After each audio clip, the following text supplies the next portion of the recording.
welcome back to another episode of Relatively Damaged Live. My name is Angela, and this is Kat. On the Monday segment of the show, Kat and I talk about things that we find interesting.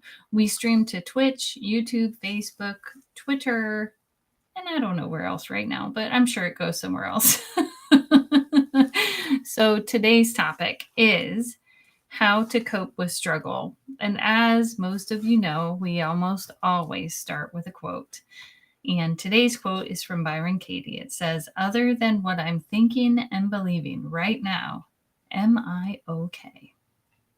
And while I'm still in the middle of my struggle, I have to say, other than what I'm thinking and believing when I'm thinking about that struggle, for crying out loud, I'm okay. And sometimes I'm mad about that. And I too am okay. And sometimes I'm sad about that.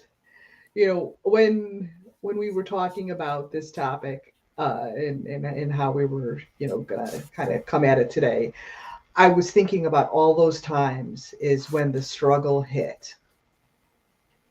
Um, and when it's when it's a struggle and you know what's coming, you can kind of anticipate it. You can kind of make a game plan in a sense. Okay, this is what I have to do. This is what I have to think about, and it doesn't necessarily change those feelings that we may have about it, and it could be a good change. But there's always a struggle. I mean, you think of like weddings and getting a new job and retiring, whatever.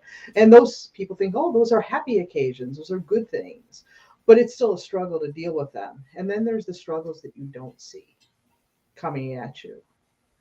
Your spouse just ups and tells you they want to leave. Uh, you you get fired from your job, or you find out you're getting phased out. Um, you get bad medical news, other situations like that. And it kind of stops you in your tracks because you think you're everything's going okay, everything's good. And then all of a sudden it's like, oh, what's that? You get the smackdown, it feels like. That's Exactly. and I think that's literally what it feels like. Like you're walking along, and boom, you're down. You didn't Mhm. like walking into a telephone pole, right? Like you didn't see it coming. Or for those of us who live in the Midwest, slipping on a patch of ice. But it's so, but also, I mean, one of the things that I've been thinking about, because as we talked about last week, I am in the middle of a current struggle, you know, is is that before life was just that much more predictable. Hmm. And I think I loved thinking that life was going to do what I thought it was supposed to do, and then I was validated when it did, even though it was just predictable. Do you understand where I'm going with that? Oh yeah, yeah. As you know, I got some bad news this week too, and what it is isn't really important for the conversation, but it was just like, whoa, what does this mean? How am Mm. I going to deal with this? And the interesting thing, when I immediately heard that, I got into my reactive patterns, Mm-hmm. which was to say, oh my God, so I can't sleep, I can't eat, I'm obsessed of the thoughts, I catastrophize. I'm going to all these places and just thinking, well, hell, just give up. And um, and that quote brought me back to it. Despite what I'm thinking and feeling, am I okay in this moment? And the truth of the matter was, I had to answer yes. I had to answer yes. And that enabled me to make that shift. Mm. That And shift what into did that? saying, I was going to say, what did that feel like as you said it? it felt like a lifeline. So to use an analogy, it was like I was drowning. Mm-hmm. All Mm-hmm. of a sudden, I was drowning. I was drowning in the negative feelings. I was drowning in feeling overwhelmed. I was drowning in not knowing what to do. Um, and it was it was the idea, just give it up. And but still, just like you struggle to breathe, you're always going to struggle, that autonomic reaction. Nobody wants to just, you know you make a conscious decision to let go. You don't Mm-hmm. just do it. The body wants to struggle. And so the mind wants to struggle too. The mind wants to, at least for me, wants to make sense of it all. And Right. so that was like a lifeline. Despite what Mm-hmm. you're thinking and feeling, are you okay in this moment? And that was that lifeline. Yes, I am okay in this moment. I'm here. I have my faculties. I have my body. I have my strength. And that was that lifeline to be able to pull myself and to say, yeah, okay. And to look past those feelings.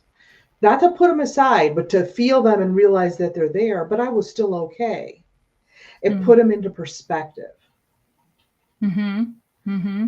And then I was able to think about it more rationally.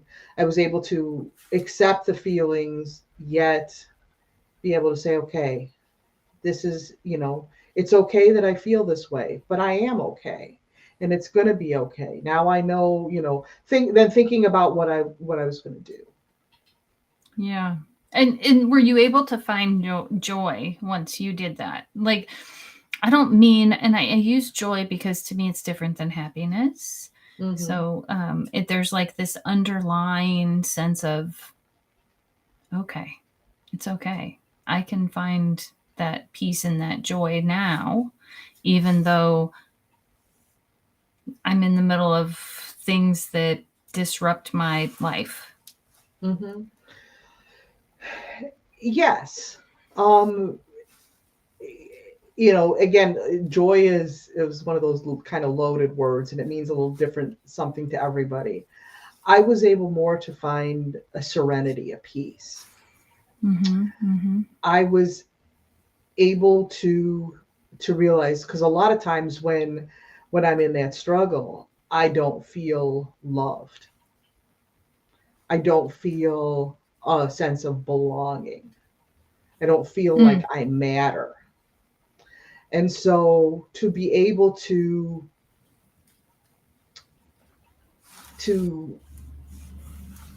get that within myself, first of all, but also get that affirmation from people I care about,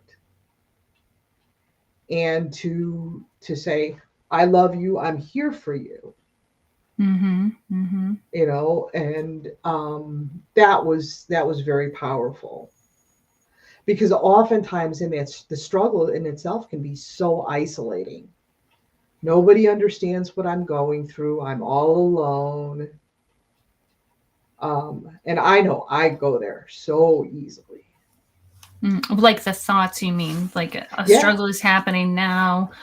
No one understands. I'm alone. All of those things, those unhelpful thought processes start rolling in. right. And in being able to know that I was okay, and Mm-hmm. and then in the process of doing that, being affirmed that it's okay, Yeah. that I'm not alone, that there are other people with me in that struggle. Um, Even though they're not going through that same struggle, Mm-hmm. they're there with me. And that's huge. That's huge. Yeah, having that support. But there's a quote that by Gina Lake that I think you might appreciate, because we are talking about like the thought processes and things that happen. And what she says is, no one likes a know it all, but that's what everyone's egoic mind is. The mind pretends to know things it doesn't know, and even things it can't know, because not knowing is I can never say that. I can say this word right. Anathema to it. Wanting to know something when it is impossible to is just one more way the ego struggles against life. Life is a mystery. There are many more things we don't know than we do. The ego doesn't like this, and its way of coping with that unpleasant fact is to pretend to know. Pretend to know when we don't is a lie, and it takes us away from the truth. We don't know. Wanting to know, trying to know, and pretending to know, keep us tied to the egoic mind and out of touch with the alive, present moment that vibrates in wonderment. What will happen next? No one really knows. Very, very true. Well, and to put it in, I mean, I love that quote. We've been sharing a lot of Gina Lake lately because I know you've been reading that book, and we're, as always, you're always reading the book. It's true. Uh, the whole thing is the ego says everything's about me, everything's about me, everything's about me, and so of course it's not that the world is against you, but the reality is the world is not about you. The world is not Right, about but me. And things are going to happen. People are going to do what they're going to do. yeah. And they It's have their, also very complex though, because one of the things you said is as soon you're in this struggle and you were able to connect with your support group around you and say, hey, I'm in this struggle, and we were able to, those of us that know what it is, were able to support you, right? And so I was talking with someone over the weekend who said, a lot of times people don't come in and share that they're actually going through a struggle because they think they need to do it on their own, or so that's where I'm saying there's that complexity. The world is not about me, and yet I need to go ask for help because this is what I'm going through. So that's and I think that can be very confusing. oh yeah, because you go ask for help and you're not always going to get what you need. You know, obviously I shared with my wife the struggle, and what I didn't realize, my egoic mind was, it's all about me. It's all about me. And then I get mad when she shared with other people what was going on. And I had to stop and say, wait a minute. She loves me. She cares about me. She wants what's best for me. If I'm struggling with something, then in turn, it's going to affect her. So why wouldn't my struggle have also be a struggle for her? Yeah, I remember when I first learned that, um, or someone first brought that to mind for me, was on a podcast of a wife of a gentleman with cancer, and I cannot remember the title of the podcast right now, but it was so beautiful because I think it was the first time I realized that someone else's struggle becomes, even with my kids, when I think about it, when they're struggling, it becomes my struggle too, in a sense, because I want to help, I want to support, I want to this, and it does emotionally impact me. Yeah. Just like And mine do them, and I don't even realize it. As parents, we want to think we hide all these things from kids, but we don't. They know. They know. oh yeah, They pick yeah. up on it. I mean, I picked up on plenty as I was growing up. Me too, me too. And uh yeah. And realizing that, I think for the first time, um because being able to say, even despite what I'm feeling and what I'm going through, am I okay? And being able to answer yes, not only opened up myself to those possibilities, but it also opened me up to what other people were feeling. Because if people care about me, they're going to want what's best for me. They're not going Yeah. to want to see me hurt or suffer, just as I do. When people I care about are hurting and suffering, yeah, I want to make it okay. And I mean, oftentimes I can't, but I can be there and I can listen. Yeah. And uh, Just let them know I love them and I'm here. And, sometimes they might say, yes, I need this, you know, I need to talk, or can you come over and sit with me? Mm. Can you, go with me here so that I can deal with this situation? Um, Even though you can't deal with the situation, but you can be there for them. Um, Yeah. and But so, I'm also thinking of that as like the gift of receiving. right. I mean, it's funny because there are people who love to get gifts, and I like to get gifts, but I get so much more out of giving a gift. Um, and not that I want to go on a tangent, but I hate the idea of giving gifts because it's a season. Oh, it's Christmas, we must exchange gifts. I hate that. If I want to get you a gift, it doesn't matter what time of year it is. I want to get you a gift because I love you. And that's my Mm-hmm. way of showing it. And I might see something or, think of something and I'm just like, yes, I want to get you this gift. Um, and that whole thing about gift giving, it's not just a physical gift, it's the gift of yourself, Well, of yeah, your and when presence. Yeah. by I'm getting sharing teary that eyed again. struggle, I know, but by sharing that struggle, it like I feel wonderful when I get to support other people through their struggles. And so why would I take that away? Or what good does it do me to take that away from someone else to not, well, the way that Marshall B. Rosenberg puts it is, it's like being like Santa Claus and you go to the neighbor and ho ho ho, can I have some sugar? So that then the neighbor can give some sugar and they can feel good if they're able to give it in that moment. And we can feel good because we're able to finish our recipe or whatever it is, right? Like I think the same dynamic is here in that struggle when saying, hey, I am struggling and I need some support right now. Well, and I think the problem is in when we're in a struggle is that we feel vulnerable because usually the struggle is something has hurt us, you know? And it's not, because most people desire to fix things for other people. Like I wish I could fix your struggle. I know I cannot. It is impossible for me to fix your struggle, just as Ditto. it's yes, exactly. And so we can just be there for each other and be supportive and listen and you know and do that, and that's all we can. But when somebody comes in and tries to fix it, well, I lost my job. I don't know what I'm going to do. Oh, well, here, do this, this, this, this. It's kind of like, ugh. You kind of feel like, no, no, no, no, no. You know, people don't always know.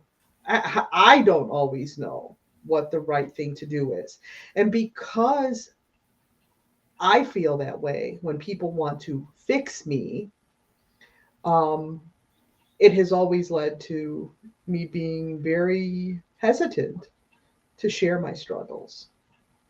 Um, Because you're afraid people are going to try to fix it instead of support you. f- Fix it, try to support me, or uh, minimize what I'm feeling.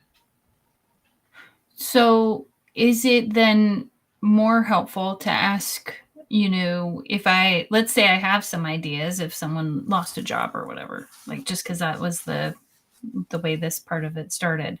And I go in and say, would you like some ideas?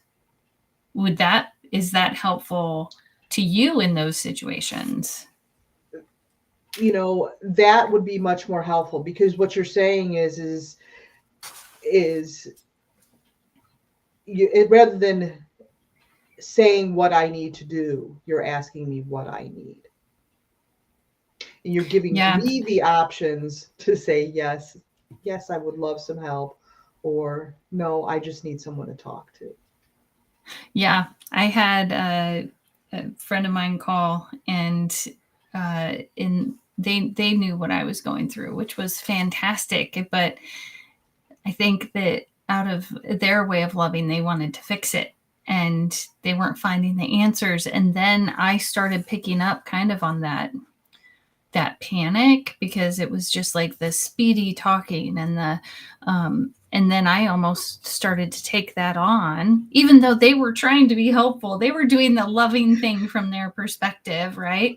And I found myself having to I just had to be quiet and let them work through it. Because I think what happens sometimes too is people put themselves in our struggle, and being super empathetic, take it on almost as their own, which it is a beautiful giving thing to do, right? To put Mm-hmm. them, to really set themselves in my shoes or your shoes or wherever. And at the same time, without checking in to see where that person is at, it might not be helpful, because those things actually might re-trigger the injury, or the anxiety or the panic, instead of, hey, I want to check on you. How are you? What's going on? What can I help you with today? Mm-hmm.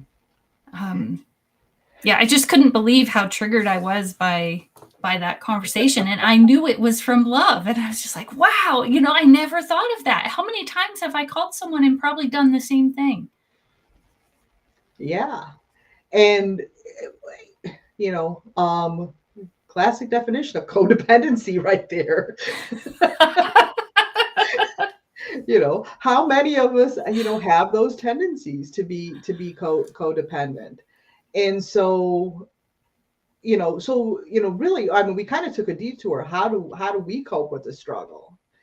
And but it's also, how do you help someone cope with the struggle? What is Yeah. really helpful?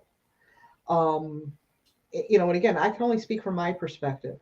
I don't want people to tell me what to do. Mm-hmm. Um, you know, Ask me, make Mm-hmm. me think it out for myself. Mm. Sometimes I think it is helpful if somebody has idea, they check in with me, they have some ideas, that's fine. I just need to be given the space. A lot of times what will happen is someone is so certain they've solved my problem for me, and that then if I don't follow that instruction or do exactly what they think needs to be done in that moment, then I'm doing it wrong. And then it creates conflict over here. So now I've got my struggle, and on top of my struggle, I've got this conflict with other people. Right. It's like And that's all you need is more crap but piled on, you know, to the crap that you're going through. that's so true. But one of the things that I've learned, like even with the kids, especially because I think for me, my kids have taught me so much about who I am. And they are fantastic mirrors, as well as my friends and my mom and, the other people in my life, my siblings, um, is that they need to make that choice. Only they know what's best for their soul, or what their soul is calling them to. And is and the same goes for me, right? Like I'm the one who has to figure it out. And sometimes, even though we see the potential pitfalls of a way someone else needs to go, that is still their journey, and it's still a sacred journey. And I don't get to decide what that looks like. Um, like in other situations in my life, I other people don't want to do what I think, well, what the socially acceptable thing would be to do, or at least what I think. And the reality of it is, when I look at that, when I really dig deep into that underlying belief, who is it? Who is it with the struggle? It's me. Mm-hmm. It's me. Um, it's my belief that what other people should do, and that it's the right thing to do. And when they don't do it, then I judge me. So I think we just have to be really graceful and giving and open to the way other people solve their problems, because there are bigger things at work here. And I can't, if I don't always have the right answer for me, how can I expect to have the right answer for somebody else? It's so much easier to fix other people's lives than our own. It is so much easier. Because we have no skin in the game. We really don't. We really don't. We really cannot walk a mile in someone else's shoes. No, I think we can try and we can empathize. Yeah. Well, and we still have to give them that room to be them. Right. Something just kind of occurred to me, and it goes both ways for yourself and for other people, with the struggles they're going through. And I think the idea of giving space is huge.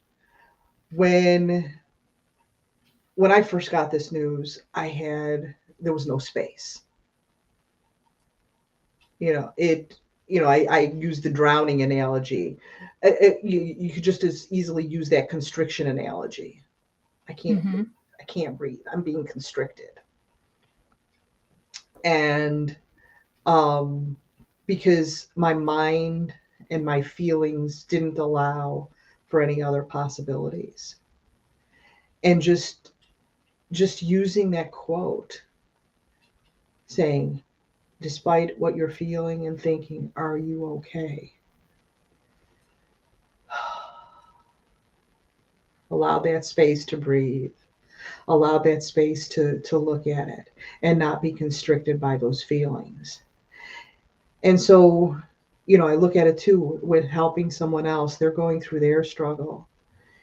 Rather than helping them through it, maybe just helping them have space. And if they don't know Like, how to give themselves space, ask the question. so inquire, ask the question that allows them to think, to be in the present, is I think what you're saying. Yes. To be in the present, to help them get over to the extent that they can, get past the feelings of being overwhelmed by whatever they're going through. The panic. You know, oh, if I'm losing my job, I don't know where my next paycheck's going to come. I'm going to lose my house. Oh my God, I'm not going to be able to afford it. That's where the panic comes in a situation like that. Thinking about all the things that are going to go wrong instead of Mm-hmm. saying, okay,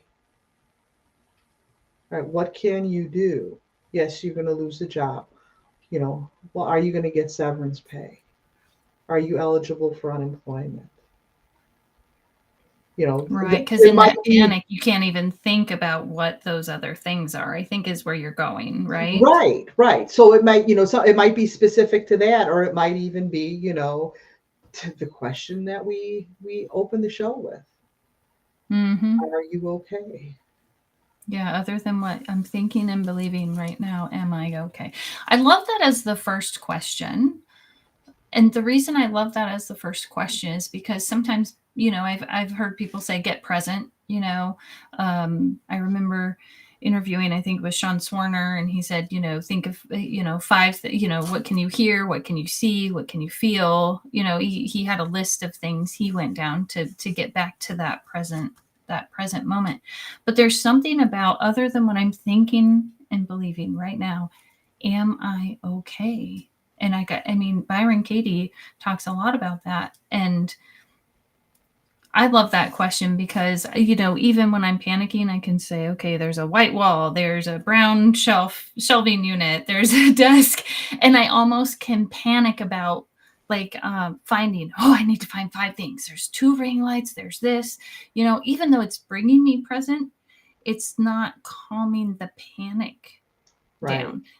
And so I think actually what you're talking about is like what, oh goodness, there's a Viktor Frankl, I think, talks about it in Man's Search for Meaning. Hmm. Between stimulus and response, there is a space, and in that space is where the choice can be made.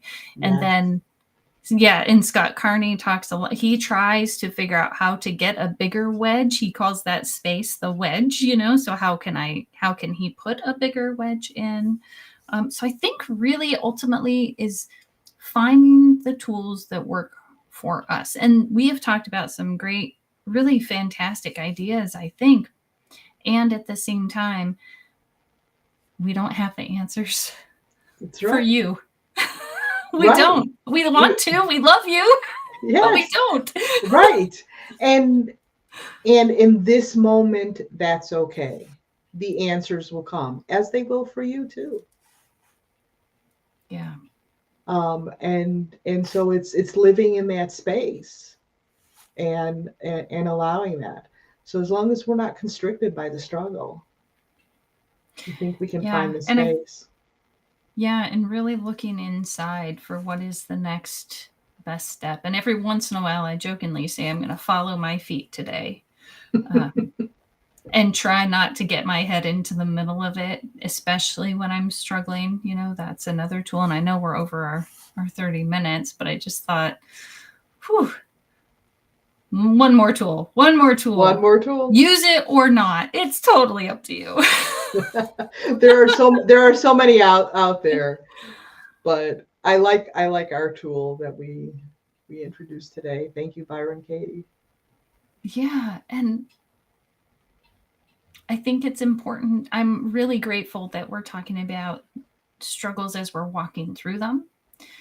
And that's actually been a big help for me, and also acknowledging that sometimes it's really hard to listen to those struggle stories, because it does feel like, I think if I would have come to you and said everything's going to be fine, or you just need to listen to this podcast and you will be fine, that you probably would have been like, that is not supportive. Angela, leave me alone.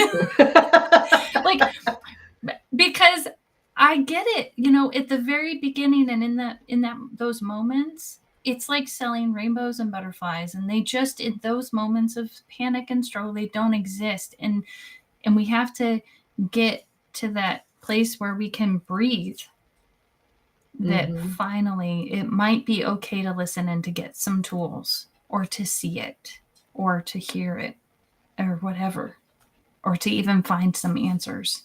And that's okay. Yeah. It's okay. It is. Okay. Did you have anything, closing thoughts before I close us out, Kat? I think we're good.